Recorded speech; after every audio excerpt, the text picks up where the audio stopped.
স্বাগত জানাচ্ছি সুপ্রিয় শিক্ষার্থীবৃন্দ। আমরা দ্বিপদী বিস্তৃতি শুরু করেছিলাম। দেখতে দেখতে আমরা আজ প্রথম পরিচ্ছেদের শেষ পার্টে চলে আসছি।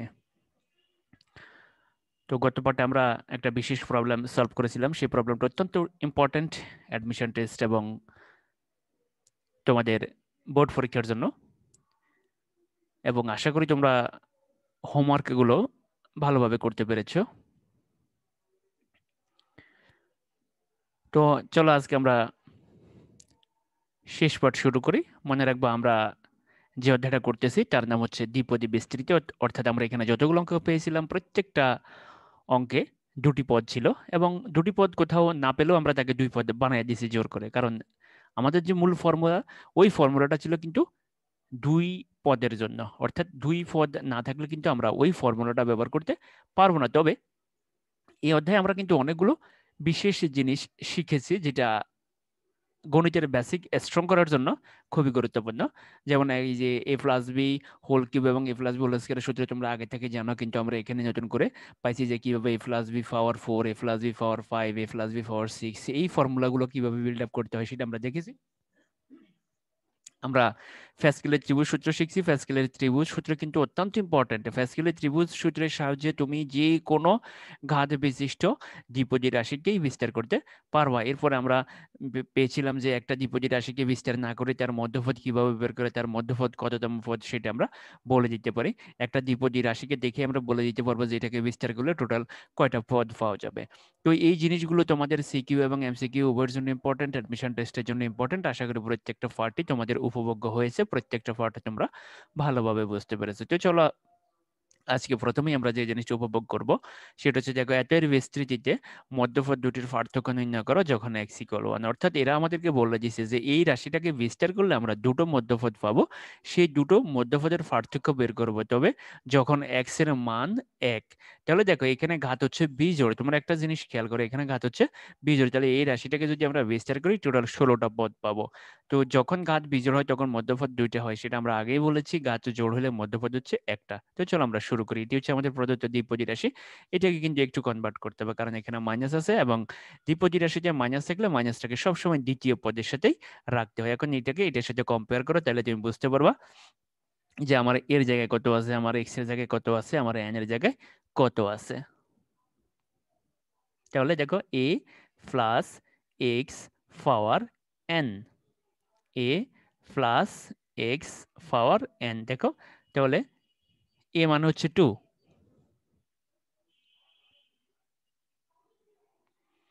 এ মানে হচ্ছে 2,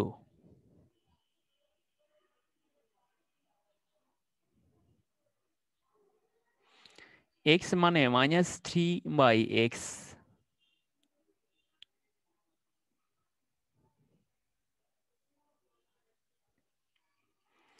এন হচ্ছে 15।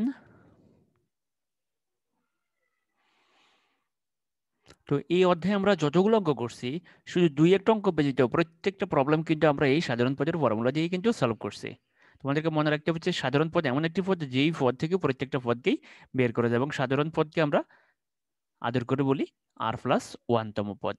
তো এখন দেখো ঘাত হচ্ছে কি সংখ্যা, বিজোড় সংখ্যা, তাই প্রদত্ত রাশির বিস্তৃতিতে মধ্যপদ থাকবে দুটি, যা পাওয়ার+1/2 এবং পাওয়ার+3/2তম পদ। ভালো করে খেয়াল রাখতে হবে, পাওয়ার+1, তাহলে পাওয়ার যাই থাকুক, বিজোড় হইলে পাওয়ার যাই থাকুক, পাওয়ার+1/2 এবং পাওয়ার+3/2তম পদ। তাহলে এটাকে কি লিখতে পারি, 15কে 16, 16 দুই ভাগ করলে 8, 15 3 18, 18 দুই ভাগ করলে 9, অর্থাৎ অষ্টম পদ এবং নবম পদ। তো এইভাবে তো বের করা যাবে না, আমাদেরকে যে কোনো পদ বের করতে হলে কি করতে হবে, তাকে r+1 এর মতো করে বানাইতে হবে। তাহলে আমরা এটাকে কি লিখতে পারি, 7+1তম পদ, এবং এটাকে লিখতে পারি 8+1তম পদ। অর্থাৎ এই দুটো পদ হবে আমাদের মধ্যপদ। খেয়াল করো, 7+1তম পদ এবং 8+1তম পদ, এই দুটো পদ হচ্ছে আমাদের মধ্যপদ, এবং এই দুটো পদের পার্থক্য আমরা বের করবো যখন x এর মান হচ্ছে 1।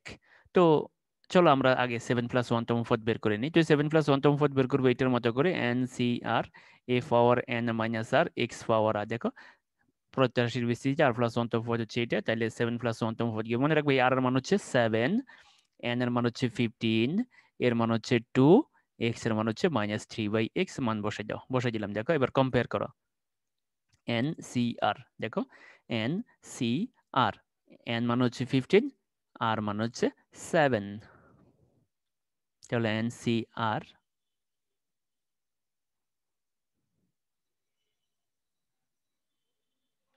এরপরে দেখো এই যে R+1 বানাইতেই হবে, মনে রাখবে তুমি। 8 8 মানে 7+1, 6 মানে 5, 5+1 7 মানে 6+1, এভাবে তোমাকে সবসময় খেয়াল রাখতে হবে। R+1 তোমাকে বানাইতে হবে, এই সূত্রটা প্রয়োগ করতে হবে। এরপরে দেখো a power n minus r, এখানে a মান হচ্ছে কত, 2, তাহলে a power n minus r, n মান হচ্ছে 15, r মান হচ্ছে 7, তাহলে 2 পাওয়ার 7, 15 মাইনাস 7।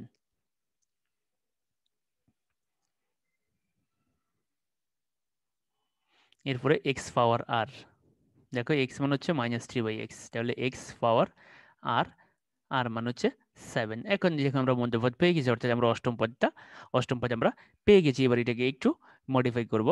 দেখো এই 15C7 বসে গেছে, 2 পাওয়ার 8 বসে গেছে। এখানে দেখো এই যে 7টা আমরা দেখতেছি, এই 7 কিন্তু -3 এর জন্য আছে, এই 7 কিন্তু 1/x এর জন্য আছে। তো 1/x মানে x ইনভার্স, তার মানে আলটিমেটলি আমরা কি লিখতে পারি, x পাওয়ার -7।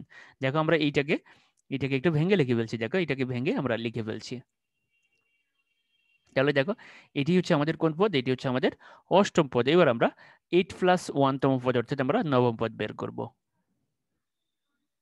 তাহলে এই বিষয়গুলো এই অধ্যায়ে কিন্তু এই ধরনের খুঁটিনাটি ক্যালকুলেশন কিন্তু আমরা অনেক বেশি পাইছি। তো আশা করি যে এই অধ্যায়ের ক্যালকুলেশন তোমরা ভালোভাবে বুঝতে পারছো, এবং এই অধ্যায়ের ক্যালকুলেশন যারা ভালোভাবে বুঝতে পারবে তারা কিন্তু জীবনে কোথাও আর কোনো ক্যালকুলেশন আটকিবে না। কারণ তোমরা মনে রাখবে, তোমরা যখন ইঞ্জিনিয়ারিং এ ভর্তি হইবা তখন সেখানে তোমাদেরকে অনেক গভীর ক্যালকুলেশন করতে হবে, অনেক ছোট ছোট ছোট ছোট সংখ্যা তোমরা পাবে সেখানে। যে এত ছোট যে জিনিসগুলো, যে তোমার মনে হচ্ছে যে মানে তুমি প্লাস মাইনাসের এত বেশি ব্যবহার ওখানে তুমি পাইবা। তো সেই জায়গায় তোমাকে ফিট হইতে হলে তোমাকে কিন্তু এই যে এই বিশেষ করে এই পুরো সেকেন্ড পেপারে তোমাদের এই যে দ্বিপদী বিস্তৃতি এই চ্যাপ্টারের ভিতরেই কিন্তু প্লাস মাইনাস পাওয়ারের কিন্তু এইরকম ব্যবহার, এটা কিন্তু আর কোনো চ্যাপ্টারে নেই। যেমন আমরা এর আগে বহুপদী সমীকরণ করছি, বহুপদী সমীকরণে কিন্তু এইরকম ক্যালকুলেশন ছিল না।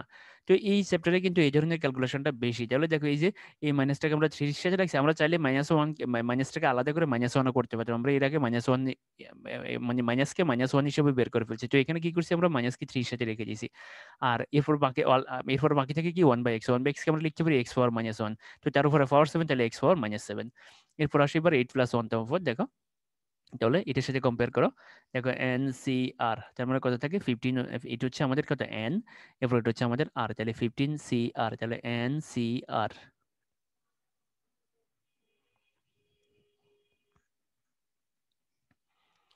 এরপরে এ পাওয়ার, দেখো সবসময় R+1 বানাইতে হবে, সূত্র প্রয়োগ করতে হলে সবসময় তোমাকে R+1 বানাইতে হবে। অর্থাৎ আমরা 9 কে কি লিখছি, 8+1। এরপরে দেখো এ পাওয়ার n-r, এ মানে কত, এ মানে হচ্ছে 2, n মানে হচ্ছে 15, আর মানে হচ্ছে 8, তাহলে এ পাওয়ার n-r,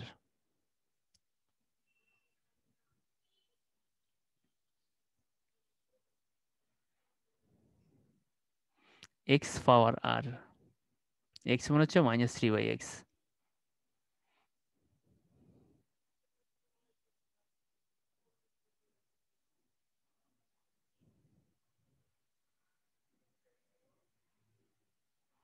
এবার এটাকে একটু মডিফাই করবো আমরা। দেখো এটা বসে গেছে, এটা বসে গেছে। আর এখানে দেখো এই যে -3 উপরে পাওয়ার 8, দেখো তোমরা এটা এই যে মাইনাসটাকে আমরা 3 সাথে রেখে দিয়েছি, যেটা -3 উপরে পাওয়ার 8, এরপরে 1/x থাকে, 1/x কে আমরা লিখতে পারি x ইনভার্স, তারপরে পাওয়ার 8, তার মানে x পাওয়ার -8। এবার এটা হচ্ছে আমাদের অষ্টম পদ, এটা হচ্ছে আমাদের নবম পদ। তো একটা থেকে আমরা বিয়োগ করব, বিয়োগ করে আমরা পার্থক্যটা বের করব, তবে x এর মান আমরা 1 বসাবো। তো চলো আমরা বিয়োগফলটা বের করি।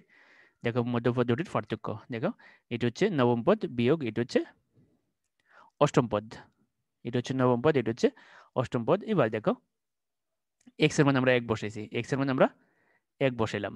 দেখো x এর জায়গায় কত বসেছি, 1 বসেছি, যেহেতু প্রশ্নে দেওয়াই আছে x ইকুয়াল 1। দেখো যখন x ইকুয়াল 1, এটা প্রশ্নে দেওয়াই ছিল, তাহলে এটা হচ্ছে আমাদের নবম পদ, এটা হচ্ছে আমাদের অষ্টম পদ।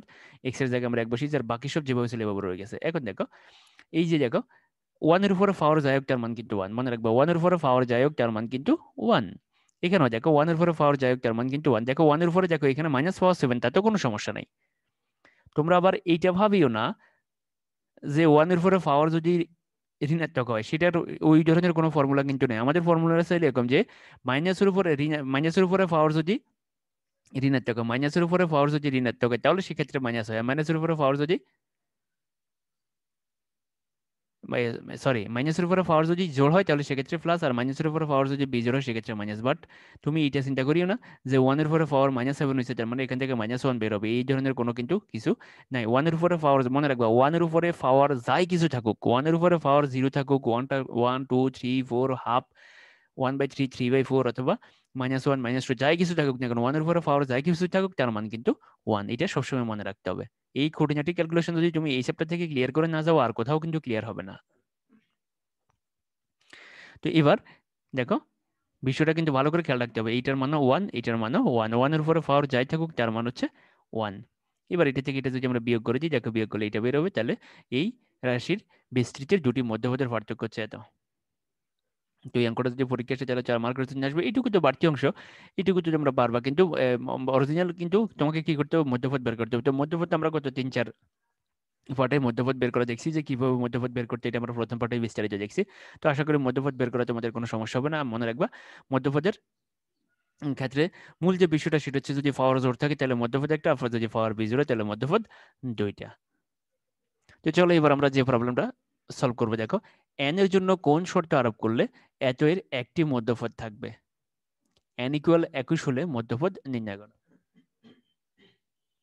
এখানে কি বলছে ভালো করে দেখো, n এর জন্য কোন শর্ত আরোপ করলে এত এর একটি মধ্যপদ থাকবে, অর্থাৎ n এর মান কত হইলে এর মধ্যপদ একটা হবে। তো এখানে তো দেখো n আনডিফাইন্ড, অর্থাৎ n এর মান কিন্তু আমরা জানি না। যেমন n এর মান যদি 2 হয় মধ্যপদ হবে একটা, n এর মান যদি 3 হয় মধ্যপদ হবে দুইটা, n এর মান যদি 4 হয় মধ্যপদ হবে একটা, n এর মান যদি 5 হয় মধ্যপদ হবে দুইটা। তোমরা তো এটা জানো, যদি পাওয়ার জোড় হয় মধ্যপদ একটা, পাওয়ার বিজোড় হলে মধ্যপদ দুইটা। তাইলে n এর জন্য কোন শর্ত আরোপ করলে মধ্যপদ একটা থাকবে, এটা যদি আমরা বলে দিতে পারবো, এটা এমসিকিউর জন্য অত্যন্ত ইম্পর্টেন্ট। তাহলে n যদি জোড় হয় তাহলে মধ্যপদ থাকবে একটা, আর যদি n বিজোড় হয় অর্থাৎ n এর মান যদি 21 হয় তাহলে আমরা মধ্যপদ বের করবো। তো চলো শুরু করি, এটা হচ্ছে প্রদত্ত রাশি, এটাকে এটার সাথে কম্পেয়ার করো, কম্পেয়ার করলে বুঝতে পারবা। দেখো এটা একটা দ্বিপদী রাশি, তার ঘাত হচ্ছে n, তাহলে দেখো এই মানে হচ্ছে 2/x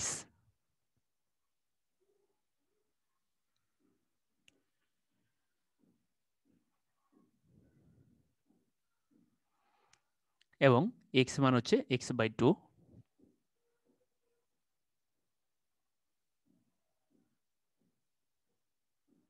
ঘাত হচ্ছে n।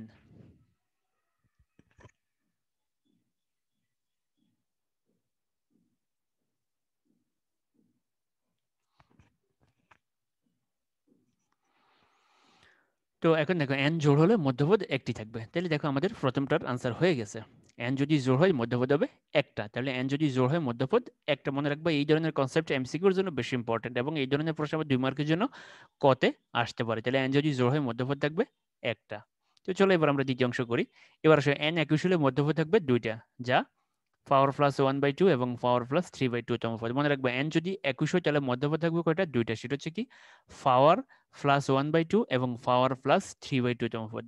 ভালো করে দেখো, পাওয়ার প্লাস 1/2 এবং পাওয়ার প্লাস 3/2 তম পদ। তাহলে দেখো 21 এর 22, 22 এর যদি ভাগ করলে 11, 21 এর 3 এর 24, 24 এর যদি ভাগ করলে 12, অর্থাৎ 11 এবং 12 তম পদ। এটাকে আমরা কি লিখবো, এটার সাথে কম্পেয়ার করে কি লিখবো, 10 প্লাস 1 তম পদ এবং 11 প্লাস 1 তম পদ। সবসময় আর প্লাস 1 বানাইতে হবে, কারণ আমাদের যে ফর্মুলাটা সেই ফর্মুলাটাকে আমরা আদর করে বলি আর প্লাস 1। তবে তুমি চাইলে আদর করে অন্য কিছু বলতে পারবে না, এর বাইরে বেশি আদর করা যাবে না কিন্তু।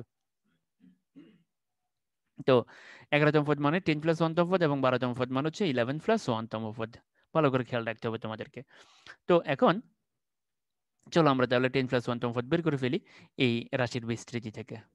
তাহলে দেখো প্রদত্ত রাশির বিস্তৃতির সাধারণ পদ, এখন 10 প্লাস 1 তম পদ। এখন কম্পেয়ার করো, দেখো এনসিআর, এন মান হচ্ছে আমার কত, দেখো এন মান হচ্ছে 21, বলে দিছি এন হচ্ছে, এন যদি 21 হয় তাহলে এন মান হচ্ছে আমার 21 সি, আর আর মান হচ্ছে কত, আর মান হচ্ছে 10, তাহলে 21 সি 10।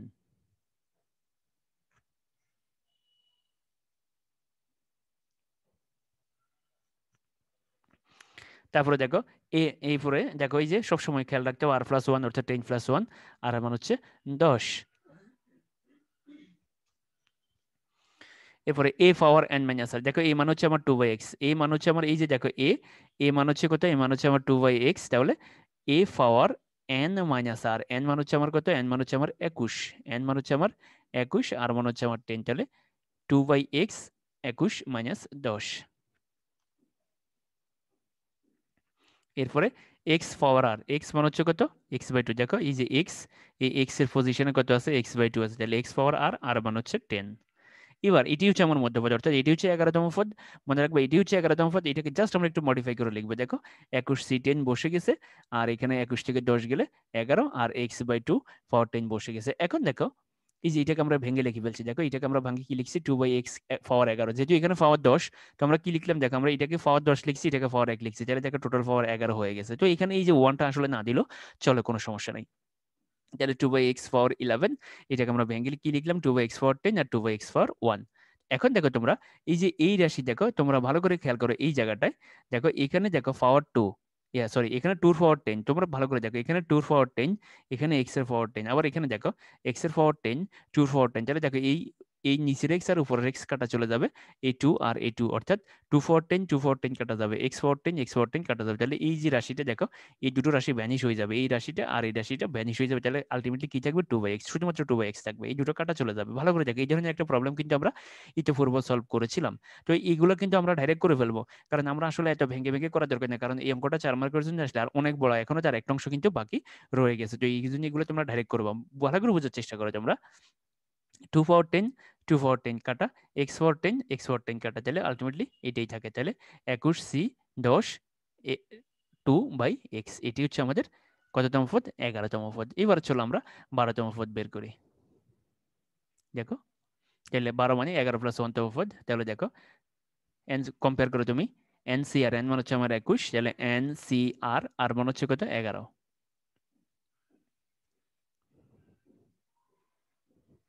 এন সি আর বের করলাম। এবার এই যে এই জিনিসটা সবসময় মনে রাখতে হবে, আর প্লাস 1 বানাইতে হবে, তাহলে 12কে আমরা কি লিখলাম, 11 প্লাস 1 লিখলাম, সবসময় কম্পেয়ার করতে হবে এগুলো। এরপরে দেখো এ পাওয়ার এন মাইনাস আর, দেখো এ মান হচ্ছে কত, 2/x, এ মান হচ্ছে 2/x, এ পাওয়ার এন মাইনাস আর, এন মান হচ্ছে 21, আর মান হচ্ছে 11, তাহলে এ পাওয়ার এন মাইনাস আর।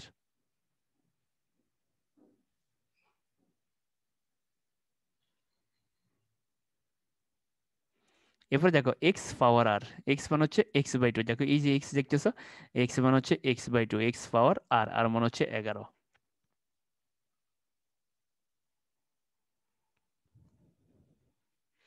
এটি হচ্ছে আমাদের 12তম পদ, অর্থাৎ 11 প্লাস 1তম পদ।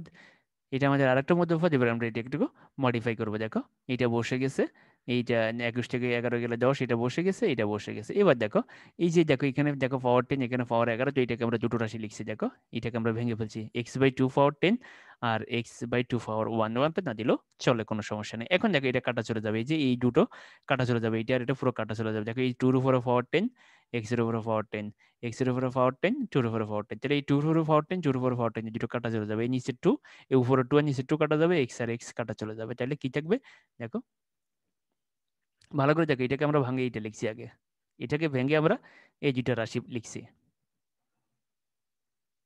এটার সাথে কম্পেয়ার করার জন্য, অর্থাৎ এটার সাথে মিলিয়ে কাটার জন্য কিন্তু এই কাজটা করছি আমরা। তো এবার আসলে এটা বসে গেছে, এই দুটো কিন্তু কাটা, এই যে ওই 2/10, 2/10 কাটা, x/10, x/10 কাটা, কাটা গেলে শুধু এইটুকু থাকে। এই তাহলে আমরা দুটো মধ্যপদ পেয়ে গেছি যখন n এর মান 21। তো সুপ্রিয় শিক্ষার্থীবৃন্দ, এই অধ্যায় কিন্তু আমাদের শেষ, অর্থাৎ প্রথম পরিচ্ছেদ আমাদের শেষ। আমরা আগামী পর্যায়ে দ্বিতীয় পরিচ্ছেদ নিয়ে হাজির হব। তো এই জন্য তোমাদেরকে যেটা করতে হবে, তোমরা প্রথম পরিচ্ছেদটা ভালো করে প্র্যাকটিস করবে। মনে রাখবে এখান থেকে কিন্তু যারা ইঞ্জিনিয়ারিং অ্যাডমিশনে অবতীর্ণ হতে চিন্তা করতেছো, তাহলে তাদেরকে কিন্তু এই চ্যাপ্টারটা ভালো করে পড়তে হবে, এবং যারা মেরিন একাডেমিতে পরীক্ষা দিবে তাদের জন্য এই চ্যাপ্টারগুলো কিন্তু বেশি ইম্পর্টেন্ট, এবং সিকিউ তো থাকবেই, বোর্ড পরীক্ষাতে প্রশ্ন আসবে সেটা নিশ্চিত। তো এই জন্য তোমাদেরকে ভালো করে পড়তে হবে। ধন্যবাদ তোমাদেরকে। আশা করি প্রত্যেকটা পার্টি উপভোগ্য হয়েছে, এবং আশা রাখি যে আগামী পাঠগুলো উপভোগ্য হবে, অর্থাৎ 5বিও তোমাদের অনেক ভালো লাগবে। তো গণিত ভালো লাগার পূর্ব শর্ত হচ্ছে প্রত্যেকটা পার্ট ধারাবাহিকভাবে করতে হবে, এবং সূত্রগুলো ভালোভাবে জানতে হবে। অর্থাৎ তুমি যদি প্রথম পার্ট মিস দাও, দ্বিতীয় পার্ট তুমি বুঝতে পারবে না। তো এই জন্য তোমাদেরকে যেটা করতে হবে সেটা হচ্ছে প্রত্যেকটা পার্ট ভালোভাবে দেখবা। এরপরও যদি বুঝতে কারো কোনো সমস্যা থাকে তাহলে আমাকে জানাবে, এবং তোমরা আস্তে আস্তে এমসিকিউ গুলা সলভ করা শুরু করো, কারণ আমাদের এই 5বিতে কিন্তু সূত্রের পরিমাণ খুবই কম, কারণ এই চ্যাপ্টারে আমরা যেটা পাইছি, যে ফর্মুলাগুলো পাইছি, সেগুলোই কিন্তু 5বিতে আমরা ব্যবহার করব।